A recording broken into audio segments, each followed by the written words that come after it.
बिस्मिल्लाहिर्रहमानिर्रहीम। अस्सलाम वालेकुम students, welcome to my YouTube channel learn with Numan. आज की इस वीडियो के अंदर हम अपने फिजिक्स फर्स्ट ईयर का चैप्टर 9 स्टार्ट करेंगे, जो कि है current electrostatics and current electricity, और उसका हम फर्स्ट टॉपिक करेंगे बहुत इंपॉर्टेंट कूलम्स लॉ। ठीक है, वीडियो स्टार्ट करने से पहले आप लोगों से गुजारिश है कि चैनल को लाजमी सब्सक्राइब करें और वीडियोस को अपने क्लास फेलोज तक जरूर शेयर करें। अच्छा स्टूडेंट्स, ये जो था ना चार्ल्स, इसका पूरा नाम था चार्ल्स टी कूलम्स। इसका मेजर काम इलेक्ट्रोस्टैटिक्स के अंदर ही था, और यही वो पर्सन था जिसने दो चार्जेस के दरमियान लगने वाली फोर्स को फर्स्ट टाइम क्या किया था, मेजर किया था।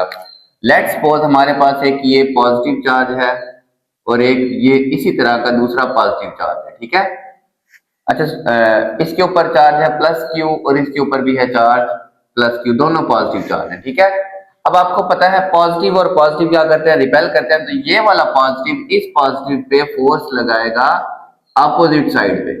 ठीक है, मतलब ये वाला भी पॉजिटिव है, ये भी पॉजिटिव है, ये इसको धक्का मार रहा है, तो ये होगी force on charge 1 by charge 2। ठीक है, इसी तरह ये वाला पॉजिटिव इस पॉजिटिव पे फोर्स लगाएगा, वो इसके अपोजिट साइड पे होगी, वो होगी force on charge 2 by charge 1। और फोर्स क्योंकि एक वेक्टर क्वांटिटी होती है इसके ऊपर, इसलिए हमें क्या करना है, एक लाइन लगानी है। ठीक है, लेकिन अगर एक पॉजिटिव चार्ज है और एक है हमारे पास नेगेटिव चार्ज, ठीक है, ये अब पॉजिटिव और नेगेटिव एक दूसरे को क्या करते हैं, अट्रैक्ट। ये वाला चार्ज इसको अट्रैक्ट करेगा, उस फोर्स को हम लिखते हैं, अब वो होगी अंदर की तरफ, ये इसको खींच रहा है, force on charge 1 by charge 2।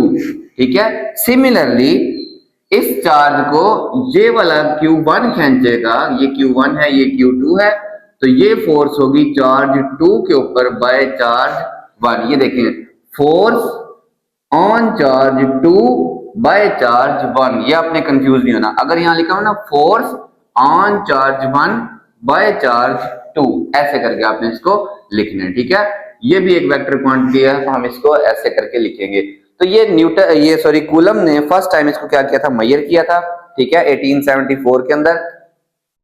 बाकी फिर इसकी क्या डेफिनेशन है कूलम्स लॉ की, ये कहता है द फोर्स ऑफ अट्रैक्शन और रिपल्शन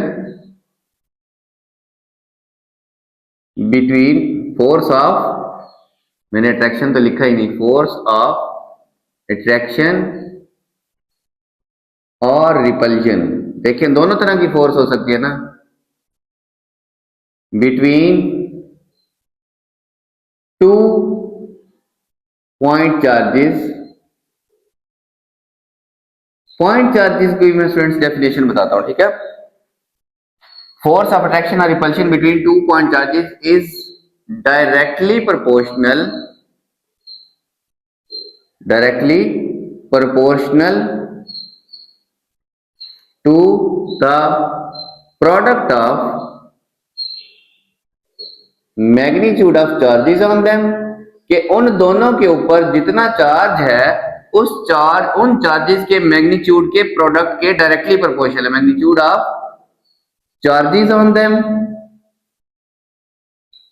ठीक है, एंड इनवर्सली प्रोपोर्शनल, यहां से आप इसका अगला half, inversely proportional to square of distance between them, उन दोनों के दरमियान फासले के स्क्वायर के inversely proportional to square of distance between them, उन चार्जेस के दरमियान फासले के क्या है, इनवर्स, उसके फासले के स्क्वायर के इनवर्सली प्रोपोर्शनल है। ठीक है, इसको अब ना मैं मैथमेटिकली लिखता हूं, देखें। लेट्स सपोज हमने ये इसी तरह यही दो चार्ज ले लें, चाहे आप अलग से बना लें, ठीक है, कोई इशू नहीं, बुक वाले ने भी अलग से बनाया हुआ है, तो अच्छा ये ना बुक वाले ने ऐसे बनाया हुआ है, ये मतलब तिरछे करके, कोई इशू नहीं है, आप जैसे मर्जी बनाए। ये चार्ज, इसके ऊपर चार्ज Q1, इसके ऊपर चार्ज Q2, तो अगर ये अपोजिट होते तो ये अट्रैक्शन होती, अगर ये सेम है तो ये क्या होगी, repulsion. Is directly proportional to the product of magnitude of charges on them, इसके ऊपर चार्ज है Q1 और इसके ऊपर चार्ज है Q2, तो मैथमेटिकली हम लिखेंगे students,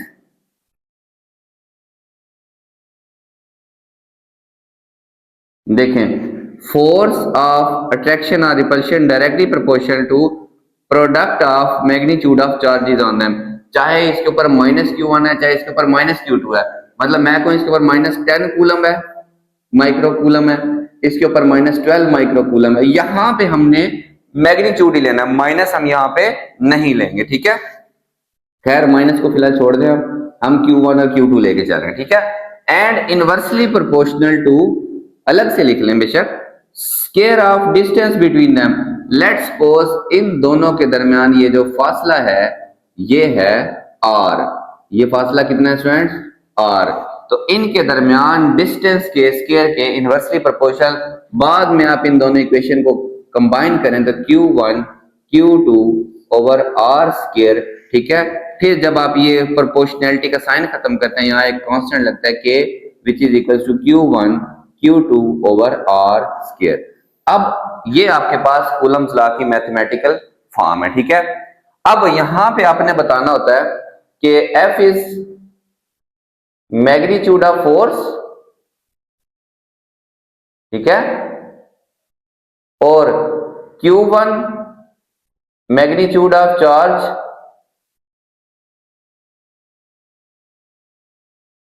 on charge 1, magnitude of charge on first point charge, ठीक है। Similarly Q2 magnitude of charge on second point charge, ठीक है। और R क्या है, डिस्टेंस बिटवीन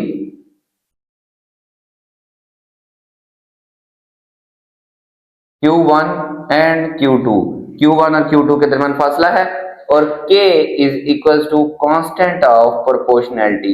यही चीजें है ना, constant of proportionality. Topic attempt करने का ना बड़ा अच्छा तरीका होता है कि मैथमेटिकली लिखा और फिर मैथमेटिकली आपने एग्जामिनर को समझाना है कि ये क्या है, ये क्या है, ये क्या है, ये क्या है, ये K क्या है, ठीक है। अच्छा, K की जो वैल्यू होती है ना स्टूडेंट्स, 1/4 पाई एप्सिलॉन नॉट, ये E नॉट लिखा होगा, एप्सिलॉन नॉट, ठीक है। ये K की वैल्यू है। अब इसके अंदर K की वैल्यू होती क्या है, K की जो कैलकुलेटेड वैल्यू है स्टूडेंट्स वो होती है हमारे पास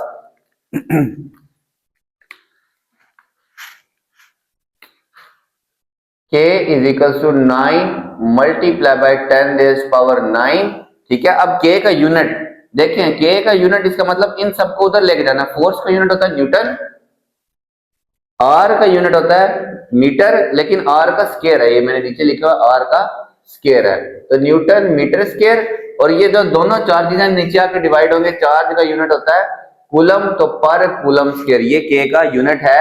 इफ वेयर, साथ में आपने ये भी बताना है कि ये जो एप्सिलॉन नॉट है, where epsilon naught is the permittivity of free space. अगर इन दोनों चार्जेस के दरमियान में यहां पे स्पेस है, तो स्पेस इस फोर्स को जो अलाउ करता है ना कि वो इसके अंदर से गुजर जाए, उसको कहते हैं परमिटिविटी ऑफ फ्री स्पेस, और वो है 8 multiply by 8.85 multiply by 10 raise power -12। और परमिटिविटी का यूनिट फिर क्या होगा स्टूडेंट्स, एप्सिलॉन नॉट चाहिए ना अब हमें, ठीक है। तो कूलम स्क्वायर पर न्यूटन और मीटर स्क्वायर, ये हमारे पास होगा परमिटिविटी ऑफ फ्री स्पेस, ठीक है। आपने K की वैल्यू स्टूडेंट्स बतानी है लाजमी, ये K की वैल्यू है। जब हम ये एप्सिलॉन नॉट की वैल्यू पुट करें, ये वाली, ये एप्सिलॉन नॉट क्या है, अगर इन दो चार्जेस के दरमियान में जो स्पेस है वो फ्री स्पेस है, ठीक है। फ्री स्पेस की परमिटिविटी इतनी होती है 8.85 10⁻12 कूलम स्क्वायर पर न्यूटन मीटर स्क्वायर। और जब परमिटिविटी फ्री स्पेस है तो फिर K की जो टोटल वैल्यू है 9 multiply by 10⁻9 newton metre square पर कूलम स्क्वायर आती है, ठीक है। उस वक्त फिर जो फोर्स निकलेगी वो क्या होगी, K की जगह ये आप सिर्फ वैल्यू पुट कर देंगे 1/4 pi epsilon not Q1 Q2 over R का स्क्वायर। ये हमारे पास क्या है, फोर्स की वैल्यू है। अच्छा स्टूडेंट्स, हमने बात की कि ये दोनों एक दूसरे पे फोर्स लगा रहे हैं, तो बेसिकली ये एक म्यूचुअल फोर्स है। ये इतना पोर्शन मुझे थोड़ा सा मिटाना पड़ेगा, ये ठीक है। अच्छा, ये यहाँ पे इस चार्ज के ऊपर ये Q2 फोर्स लगा रहा है इस तरफ, force on charge 1 by charge 2, और यहां पे ठीक है ये फोर्स लगा रहा है force on charge 2 by charge 1। याद रखें ये दोनों फोर्सेस एक तो उनकी लाइन, जिस लाइन पे वो मिल रहे होंगे उस लाइन के अलोंग होंगी, और ये दोनों forces equal in magnitude but opposite इन क्या होंगी, डायरेक्शन होंगी। तो हम कह सकते हैं फोर्स ऑन चार्ज 1 बाय 2 ये इक्वल होगी force on charge 2 by 1, but opposite in direction की वजह से यहां क्या लगेगा, माइनस लगेगा। ठीक है, माइनस क्यों लगा स्टूडेंट्स, एक्शन और रिएक्शन देखें, अगर हम दीवार पे फोर्स लगाते हैं, दीवार हम पे फोर्स, ये इस पे फोर्स लगा रहा है, ये वाला इस पे, तो ये वाला भी इस पे फोर्स लगा रहा है। फोर्स ऑन चार्ज 1 बाय 2 और फोर्स ऑन चार्ज 2 बाय 1 ये दोनों इक्वल होंगी, बट अपोजिट इन डायरेक्शन की वजह से हमने क्या लगाया, यहाँ पे माइनस लगाया। अगर इफ R1 इस F12 का पोजीशन वेक्टर R12 है, ठीक है, यूनिट वेक्टर जिसको हम लिखते हैं, और इसके अलावा जो यूनिट वेक्टर है R21 है, ये 21 है ना, ठीक है। तो फिर हम ये इसको ऐसे लिख सकते हैं, बेसिकली फोर्स की क्या value, 1/4 pi epsilon not Q1 Q2 R square, और F12 का यूनिट वेक्टर R12, ठीक है, और इसका 1/4 pi epsilon not Q1 Q2 divided by R square, इसका यूनिट वेक्टर R21। अब मैंने यहाँ पे माइनस नहीं लिखा, क्यों, क्योंकि आपने बता देना है कि R12 बराबर है माइनस R21, ठीक है। ये और ये, अगर मैं R21 की जगह पे यहाँ पे R12 लिखूंगा तो तब यहाँ पे क्या आएगा, माइनस आएगा। ये देखें, ये यूनिट वेक्टर भी अपोजिट डायरेक्शन में है, इसीलिए ये जो माइनस था, इस माइनस की जगह हमने क्या लिख दिया, R21 लिख दिया, ठीक है फ्रेंड्स।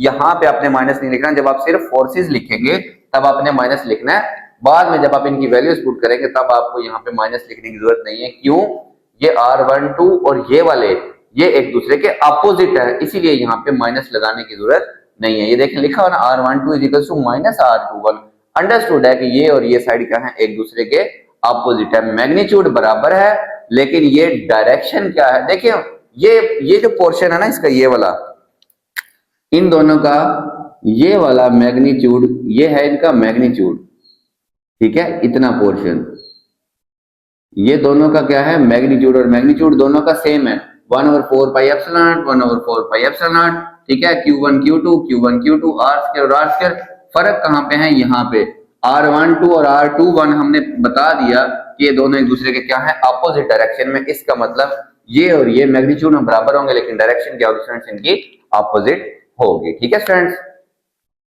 अच्छा, आपकी बुक में ना इन दोनों को अलग अलग करके लिखा हुआ है, कोई इश्यू नहीं। अगर आप लिखना चाहें कि F1 जो है वो है 1/4 pi epsilon not Q1 Q2 R square R12, ठीक है। F2 क्या है, 1/4 pi epsilon not Q1 Q2 over R square R21, ठीक है, R21, और यहाँ पे है R12। अब अगर मैं F1 को यहाँ पे लिखना चाहूं, देखें R12 की जगह मैंने R21 लिखना हो तो मैं वहां क्या लगाऊंगा, माइनस। देखिए F1 किसके बराबर है students, 1/4 pi epsilon not Q, साथ में Q1 Q2 R square, R का स्क्वायर। मैं R12 की जगह ये माइनस R21 लिख देता हूं, माइनस R21, ठीक है। F12 F21 F12, ठीक है। F12 में मैंने R12 की जगह क्या लिख दिया, R21 लिख दिया। अब ये जो चीज बनी, माइनस को बाहर ले लें, 1/4 pi epsilon not Q1 Q2 R square, ये माइनस मैंने बाहर लिखा R21, और ये जो चीज है इतनी माइनस के अलावा ये किसके इक्वल है, 21 वाली, F21, और ये बाहर वाला माइनस वैसे का वैसे, तो F12 किसके इक्वल है स्टूडेंट्स, -F21 के। ठीक है, आपने इन दोनों फोर्सेस की वैल्यू लिखनी है। बाद में R12 की जगह जब आप R21 लिखेंगे तो माइनस लिख देंगे। वो ये जो R21 वाली वैल्यू है वो F21 की वैल्यू है, तो माइनस बाहर आ जाएगा, तो F12 is equal to -F21। ये हमने प्रूव कर दिया कि ये फोर्सेस इक्वल इन मैग्नीट्यूड है बट अपोजिट इन क्या है, डायरेक्शन है। ठीक है स्टूडेंट्स, लास्ट चीज रह गई हमारे पास परमिटिविटी। ठीक है,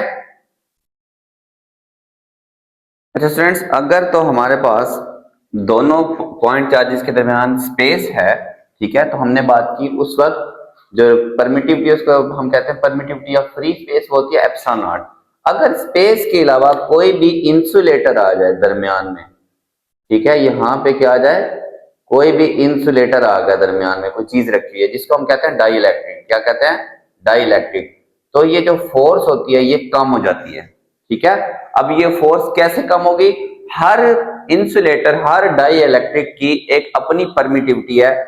जैसे परमिट होता है ना, लाइसेंस के गुजरने की इजाजत, जैसे मोटरसाइकिल चलाने की इजाजत, गाड़ी चलाने की इजाजत, किसी दुकान चलाने की इजाजत, कोई हमारे पास किसी भी, हर चीज का एक लाइसेंस होता है, असले का लाइसेंस होता है। ठीक है, तो इसी तरह हर डाइलेक्ट्रिक का एक अपना लाइसेंस है, परमिट है, परमिटिविटी है कि वो कितनी फोर्स गुजरने देगा, उसको कहते हैं हम रिलेटिव परमिटिविटी। क्या कहते हैं, रिलेटिव परमिटिविटी। ठीक है, ई आर लिखते हैं। एयर के लिए ई आर की वैल्यू 1.0006 होती है, बाकी टेबल में मुख्तलिफ वैल्यूज दी हुई हैं। ठीक है, तो बाकी फिर जो हमारी इक्वेशन है बेसिकली वो हमारे पास क्या बनेगी, फोर्स की equation, force is equal to 1/4 pi epsilon naught epsilon r. खुद सोचें, जब 1 को 1 से बड़ी चीज से डिवाइड करेंगे तो आंसर कम आएगा, तो फोर्स की वैल्यू पहले की निस्बत से क्या हो जाएगी, कम। Q1 Q2 over are square, ये हमारे पास फाइनल इक्वेशन है कूलम्ब लॉ की, जब उनके दरमियान में कोई भी डाई इलेक्ट्रिक है। ये तो होगी परमिटिविटी ऑफ फ्री स्पेस, ये तो हमेशा पुट करनी है। उसके अलावा अगर कोई मीडियम हमने दरमियान में रख दिया, कोई इंसुलेटर डाइलेक्ट्रिक रख दिया, तो उसकी वैल्यू भी हम टेबल से देख के क्या करेंगे, पुट करेंगे, और आपके पास इससे रिलेटेड 2 से 3 क्या आएंगे, न्यूमेरिकल आएंगे। ठीक है फ्रेंड्स, बस आपने इसके अंदर वो चीज ध्यान से कैलकुलेट करनी है, F12 = -F21। पहले आप दोनों फोर्सेस की वैल्यू लिखेंगे, फिर जो R12 और R21 है उनको एक दूसरे से जब रिप्लेस करेंगे तो बाहर माइनस आ जाएगा, और ये दोनों एक दूसरे के क्या हो जाएंगे, इक्वल हो जाएंगे। ठीक है फ्रेंड्स, बाकी इनका जो मैग्नीट्यूड ऑफ चार्जेस के ऊपर जो होता है, साइन होता है, वो डिपेंड करता है, यहाँ जो साइन होते हैं इनके ऊपर, चार्जेस के ऊपर, वो डिपेंड करते हैं कि फोर्सेस अट्रैक्टिव होगी या रिपल्सिव होंगी। वो हम इंशाल्लाह जब न्यूमेरिकल करेंगे तब आपको बिल्कुल क्लियर हो जाएगा। ठीक है, होप्स आप लोगों को ये टॉपिक समझ आया होगा अच्छे से, तो चैनल आपने जरूर सब्सक्राइब करना और वीडियोस को अपने क्लास वालों तक जरूर शेयर किया करें। अल्लाह हाफिज़ फ्रेंड्स।